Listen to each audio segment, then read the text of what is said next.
Welcome, everybody, to Eat and Live Naturally Live. I'm your host, R.L. Malpica. I am a natural health and diet specialist, and I come on here every Wednesday to talk about natural health and natural diet and different concepts along with that. So thank you all for joining in.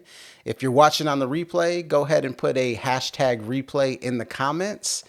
And like I've said before, I like to make this interactive, so feel free to drop comments, ask questions throughout the entire presentation today. Now, I want to give out a disclaimer. I am not a medical doctor or a medical professional, and I'm not giving medical advice. I am merely sharing my philosophies that I've learned throughout the years through my research and through my mentors on the natural hygiene, natural health, natural path, terrain model, philosophies, and whatnot. So if you are into truth, natural life, nature, wellness, taking the accountability on yourself and revealing what's been hidden, what's been discreet, what's been concealed, then make sure you're subscribing to the channel. For my people watching on YouTube, hit that subscribe button in your lower right-hand corner. But today we are going to get into hydration and dehydration, mostly what dehydration truly means.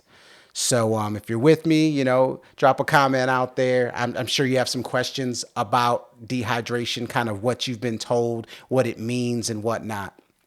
And it could start with the most simplest of concepts, right? I can easily just come on here and say, you need to start eating more hydrating foods, right? That's as simple as it gets. But what does it truly mean when we're talking about hydration and, dehydration, right? So I like to keep everything simple. You've probably heard me say that thousands of times on every live that I've ever done or any video that I've done or podcast that I've ever done, right? Keep it simple. And it's as simple as this, right? You're either hydrating your body or you're dehydrating it. There's no in between. There's no gray area there. So based on what you're doing, based on the foods that you're eating, you're either hydrating your body or you're dehydrating it. So when you look at it like that, it's actually pretty simple. If you look at the basic concept of what we do from a dietary standpoint when it comes to cooking your food is ultimately dehydrating that food. As soon as you put fire to the food, you are starting to dehydrate that specific food. It's something that's been lost in society when it comes to how we look at diet. And the reason that hydration is so important is pretty basic in itself. It's because of flow. You need flow within your body. Your body is constantly moving. It needs to constantly move. And when you take away the hydration, now you're taking away the flow. And when you take away the flow, things get stagnant. Things kind of stop moving. That flow has been disrupted. And then all of a sudden you get buildup, and then a multitude of different things happen after that. So we're gonna get into all of that as well. Like I say, I'm gonna keep things as simple as possible. What I'm gonna start with is what I call, well, first of all, the law of homeostasis. Which is ultimately balance within the body. And the kicker is that acids need electrolytes, or the body will dehydrate. So let's jump into that really quick. So what does that mean? Well, the body is constantly trying to get to balance. Your body already has acids within it, specifically in the stomach area, to break down the different foods that you're going to eat and start the digestion process and utilize those different things. It's also within the gut to break down things so you can have digestive waste as well. So you have acids already within the body. So in order to balance out those acids that are already going on within the body, you're going to need alkalinity to balance it out. So the acids need electrolytes. They need that alkalinity in order to balance out. And if not, the body will dehydrate. Okay? So pretty simple concept there. And when you start looking at things simple like that, balance, hydration, alkalinity, you start to see where the types of foods that I profess that we need to make dominant in our diet come into play, mainly fruits, because fruits are the most hydrating food on the planet, bar none, right? And if you even look further, right, there's something called agglomeration. So when you stop, or I shouldn't say stop, but when you're eating mostly dehydrating foods, and those are going to be cooked foods. Now, there are more dehydrating foods than others, but at the end of the day, they're all dehydrating because the majority of cooked foods that you're eating are acid forming. And anytime you really cook anything, it is acid forming. So like we said in the previous slide, acids need electrolytes or the body dehydrates. So the electrolytes are going to get sucked up first when you're consuming a bunch of acid forming foods. And then comes the calcium. And when you're stripping calcium from your bones, now you have bone issues. That's why people like look at age and stiffness as synonymous. Like if somebody's having trouble walking or they're stiff or their joints aren't working, things of that nature, they look at it as aging. That's kind of been the common myth, right? And the truth is, it's not about aging. It's about dehydration. It's about the putrefaction that's going on within your body because it's so dehydrated from eating all those acid forming foods. If you start introducing more hydration to the body, then you will see those things start to alleviate. Unfortunately, we've just been conditioned to look at things like, oh, you know what? They're just getting old. That's what happens when you get old. You get stiff. You know, you have trouble walking. Your joints don't work like they used to. But there's a reason for that. It's not just age. It is literally the amount of dehydrating foods that you are consuming. Now, back to this. So what happens with this agglomeration? Now, agglomeration means like a buildup. It's a buildup. It's like a traffic jam that's going on inside your body because you don't have flow. You're so dehydrated that everything has built up. You don't have flow. And all of a sudden now you are stagnated. And anytime you're stagnated, you are imbalancing the body because the body is not doing the processes that it truly needs to do. If you look at your body, right, your body is about 3/4 fluid. But within that fluid, and here's where a misconception is, because people think of, the body is mostly water. The body is mostly fluid. And those fluids consist of two things, 80% lymph and 20% blood. Right? I'm going to say that again, 80% lymph, 20% blood. So what does the lymph represent? The lymph represents the interstitial fluids, the intracellular fluids that go throughout your body. And they represent your body's sewer system. Okay? Your lymphatic system is the sewer system of the body. Remember, your entire body, you are made of trillions of cells. And each one of those cells poops. It eats and it poops. It's a living organism. It eats and it poops.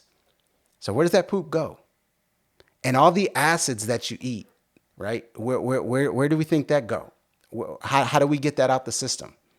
It all flows through the lymphatic system. So the 80% lymph that is flowing throughout your body is vital when it comes to health because it represents the sewer system of the body. It's the pathway that gets rid of everything the body no longer has use for or does not need. And when you have stagnation, guess what happens? It's not being removed from the body. It is staying within the body. And when it stays within the body, that is the breeding ground for imbalance, which also equates to dis-ease. All right. So just very key, very basic things that correlate with hydration. That's why it is so important to be hydrated. I mean, I want you to think about something real quick because it all comes down to the two sides of chemistry. I talk about it all the time, and I want to embed it in your head. It comes down to two sides of chemistry. There's the corrosive, destructive side, which is acids. And there is the vital, there is the rejuvenating side, which is alkalinity. And unfortunately, like we've just been conditioned to look at food and look at health from an acid perspective. Like everything we eat, we are addicted to eating acid forming foods, plain and simple. And this dehydration that's a byproduct of eating all of these acid forming foods have caused us to live in a very unhealthy, sick society. We're unhealthy, we're sick, we're obese. And it's due to the dehydration of our bodies. We need hydration. It's plain and simple. A saying that I love, and this is from the great Lauren Whitman. She says, dilution is the solution to pollution. Okay? Pollution. What are we talking about when we say pollution?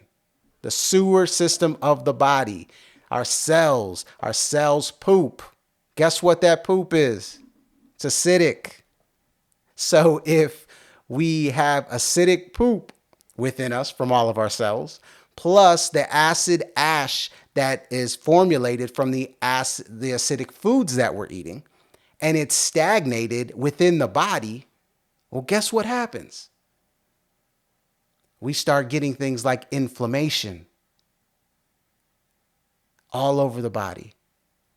And inflammation is easy to explain because it's very simple, right?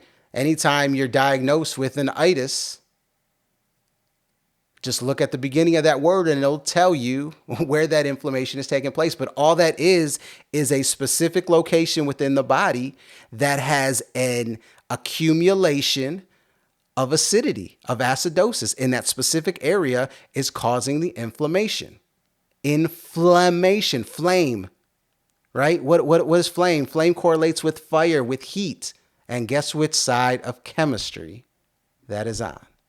The acidic side of chemistry, the acid side of chemistry. You start introducing hydration to the diet. Foods that contain water content, that contain alkalinity, that contain the electrolytes that we need, and all of a sudden things start to flow.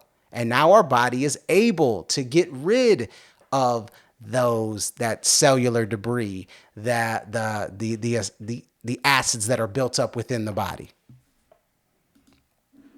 This is from Dr. Morrison, and I just love this explanation of the great lymphatic system as the body sewer system. What's going on, Laura? Appreciate you jumping on.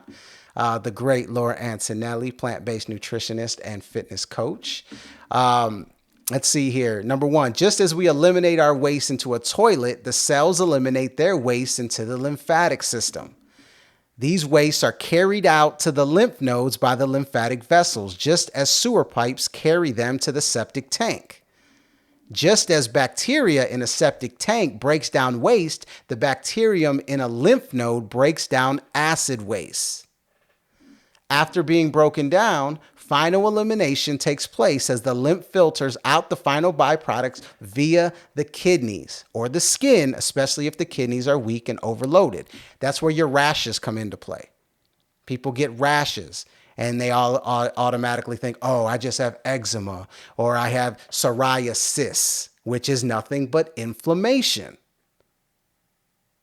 So what do? You go to the doctor, they give you either a steroid cream or they give you some prescription pill to stop that healing crisis from happening.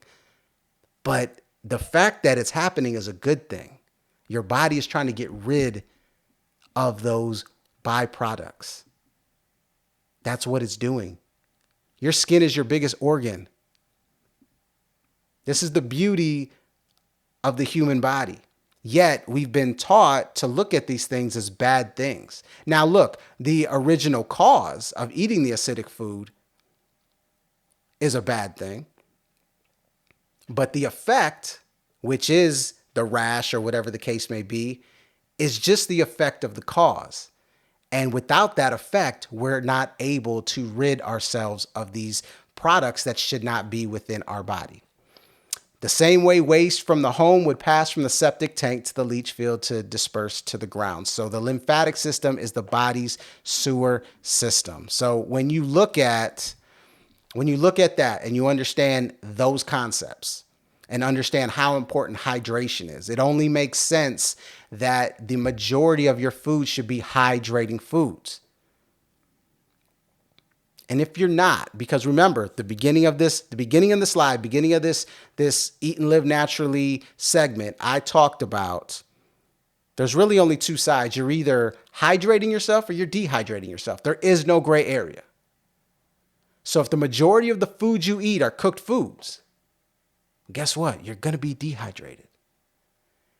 And look, they try to compensate for that by saying, you know what, drink plenty of water. No, it's not that simple. It's not that simple because the amount, what the acid forming foods are doing and pulling from your body is never going to be able to be compensated for by just drinking water. You have to, I say it all the time, it's not about what you add to your diet, it's about what you eliminate from your diet. You need to eliminate more cooked foods and introduce more alkalinity, more raw, more hydrating whole foods.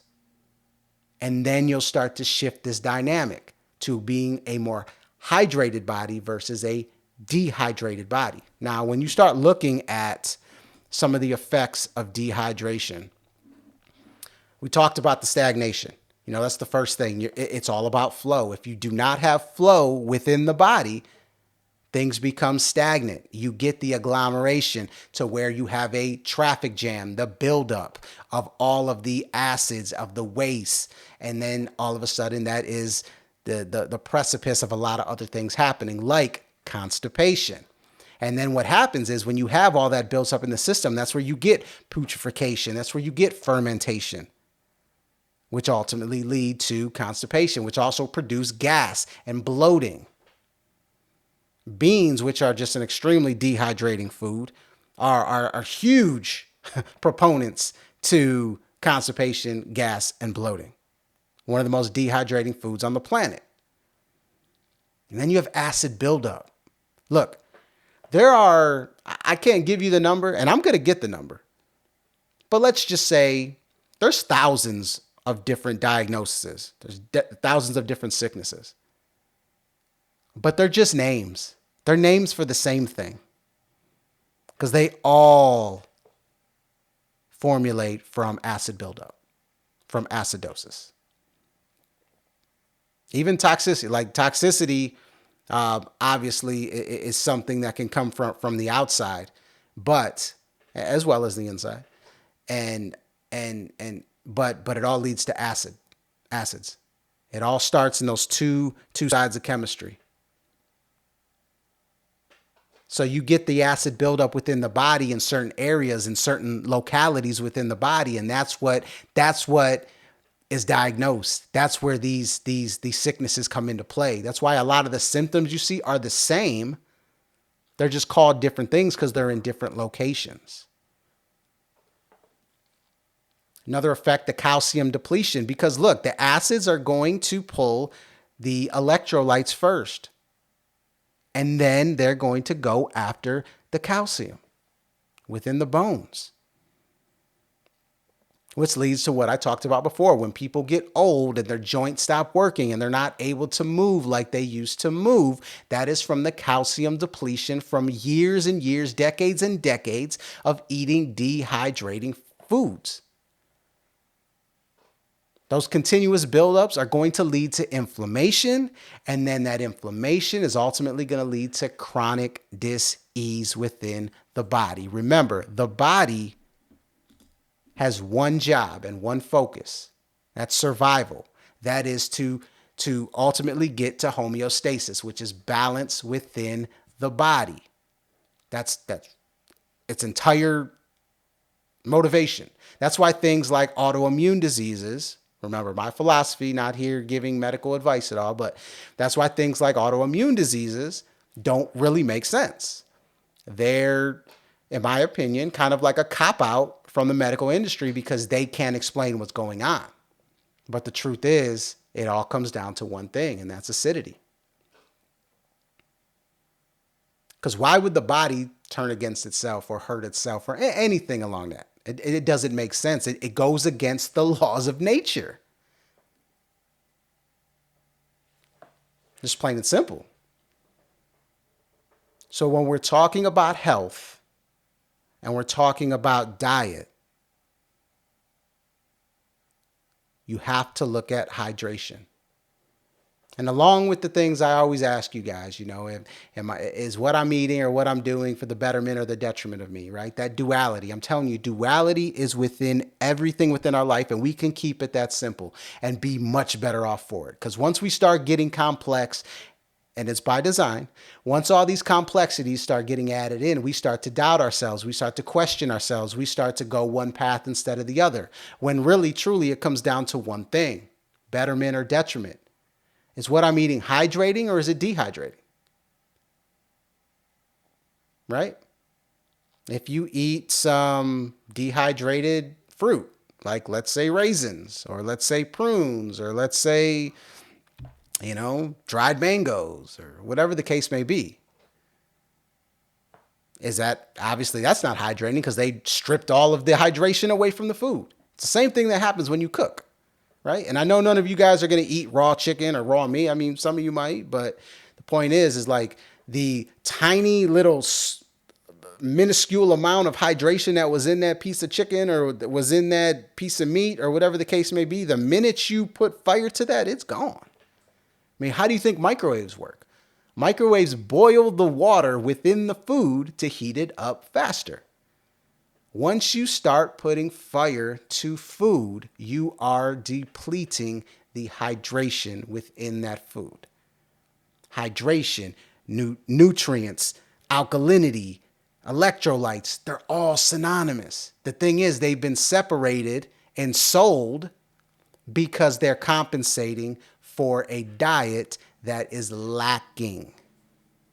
They have to sell you drinks with extra electrolytes because of what your diet is. You understand? They have to sell you alkaline water. I mean, is that not the most ridiculous thing you've ever heard? Extra alkaline water to fuck with your mind because they're compensating for a diet that is lacking. So that is kind of where I come out on when it comes to hydration.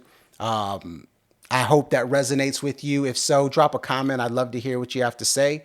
Like I said, I'm here every Wednesday, 11:15 a.m. Central Standard Time. If you're watching on a replay, like I said, make sure you go ahead and do hashtag replay in the comments section. Thanks for everybody watching on Facebook. Thank you for everybody watching on YouTube. And if you are watching on YouTube, hit that subscribe button so we can keep sharing truth.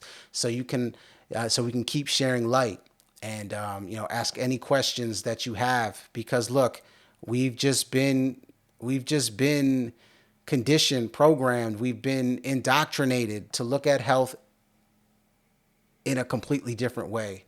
And now it's time to start sharing these philosophies, philosophies that, some really incredible people have been sharing for a while, whether it be Dr. Sebi, whether it be, Dr. Morse, whether it be Herbert Shelton, whether it be Douglas Graham, all these different amazing individuals who have utilized their platforms and even sacrificed their platforms to share this truth, right? So thank you everybody for watching, and make sure you're eating hydrating foods, right? The majority of your diet should be hydrating foods. If not, all of your diet should be hydrating foods. But look, it's all about meeting you where you're at, right? We all got to start somewhere. And start with that basic question: is what I'm eating hydrating or is it dehydrating? and start adding it up, day by day. Man, I'm eating a lot of dehydrating foods. For anybody out there who is eating mostly dehydrating foods, mostly cooked foods, especially meats, especially dairy, especially a lot of grains and beans, you should probably be drinking 3 to 4 gallons of water a day just to be able to definitely not balance, but at least level that off a little bit, right? But I encourage you more to start introducing more of the hydrating foods, like especially melons. Like melons are extremely hydrating. I mean, they move through you fast. They're the fastest digesting food on the planet, which is great as well because you don't expend a lot of energy when you eat them, a lot of nerve energy. But the hydration that you get from melons, especially when they're in season, is amazing. But really, any fruits, you know what I'm saying? At the end of the day, just start somewhere and start introducing more of that and reducing more of the dehydrating foods. And you will be in a better place in a myriad of different ways, physically, emotionally, energetically, and health wise. So peace, love, and light, everybody. If you're interested in more when it comes to getting on the path, I do offer coaching. You'll see it in the link below. You can go to my website, theeatcoach.com. I have an 8-week program that I can help you, get on the path towards a more healthy lifestyle. And as well, I do offer a dietary evaluation called the E.A.T Optima Scale, where I will measure your eating habits for 7 days, take that information and give you a score to let you know where you're at with some real vital information on how you can improve that and what some of the risks are associated with your current diet. So if you're interested in either one of those, they are on my website, or you can always reach out to me directly. You guys enjoy the rest of your day, and I'm out of here. Peace, love, and light, everybody.